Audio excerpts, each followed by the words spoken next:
तर असे trending reels बद्दल अजून काय काय मिथ्स आहेत किंवा गैरसमज आहे आता आपण बघूया।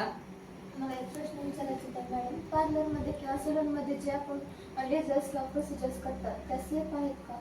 तर लेझर्स किंवा प्रोसिजर्स किंवा पिलिंग ट्रीटमेंट, बोटॉक्स ट्रीटमेंट असे वेगवेगळे ट्रीटमेंट्स आहेत। तर बेसिकली पेशंटला असं वाटतं की हे सगळे ब्युटी ट्रीटमेंट्स आहेत, पण याला ब्युटी ट्रीटमेंट्स आपण नाही म्हणू शकत, याला आपण मेडिकल ट्रीटमेंट म्हणायला पाहिजे।